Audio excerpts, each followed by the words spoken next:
So, hello guys. Punta tayo ngayon sa tayo punta ka? Laguna. Kabuyaw. Kaya habulin kaming kotse dito sa Kabuyaw. Bibihira kasi nagbebenta ngayon ng charcoal na EcoSport. Sakto. Maganda yung tirada na ito ni Sir. First food sa kanya na kanin. Tatakboy na agad namin ni Nico. Yan, Nico. So, Black Edition pa. Yung dami naghahanap to no? Dami. Yan. Brown eh. So, mabenta sa amin yung brown. May mga waiting list din kami ng gano'n. So, tatakbuhin na namin kahit na anong oras na. Gala 5 na eh, pero tinakbo pa rin namin. Kanina meron kami nabiling EcoSport na pula, new look, no? Manual. So, bukas namin itong one. Tapos ngayon, meron pa tayo bukas na puti, ano? Puti na Titanium, magkakaroon tayo. So, yung mga nasa waiting list, bati na yung mga nagpa-reserve. So, nagpakalbo ko kanina, kasi kahapon, kung kwento ko sa inyo, diba lakas ng ulan kahapon ba yun, sa araw? Lakas ng ulan eh. Ngayon, tirada, nalungkot ako, napagod ako kapag umuulan eh, nakakantot eh. Ginawa ko, humiga ako doon sa higa ni Aljon, sa kwarto niya.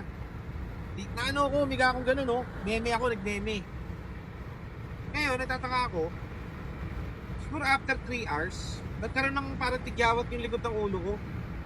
Nasa malaki, parang ganyan kalaki yun, laki. Tapos patigas siya. Ano siya, pag pinutot mo, masakit. Ngayon, tataka ako, sabi, ano kaya ito? Tapos ngayon, hindi nakauwi na ako sa bahay, no? Pagka uwi ko sa bahay, naging 2, dumami. Tapos ngayon, 3 na siya. Tapos, napagtanto ko, tinanong ko, nag-imbestiga ako, John, wala bang kumakagat-kagat si John? Sabi niya, meron. Baka may surot dyan, ano? Pinaiga mo ako sa may surot. O ngayon, nabuisit ako, pinakalpo ko kasi parang may gumagapang sa ulo ko. Hindi ko alam kung surot eh. Hindi ko alam kung surot o ano kaya yun? Hindi ko, nakanggat bang buto? Makati sa ulo. Hindi naman makati eh. Pero parang parang tigyawat na matigas. Hindi kita kasi dito eh. Pero sakit. Yung ginawa ko, pinakalbo ko kasi tatakot ako baka mamaya may baka mamaya manirahan dun eh. Nagpapahaba pa naman ako ng buhok. Wala na, kalbo na ulit ako. Ayan oh. Halos 0 na yun dito sa likod ko.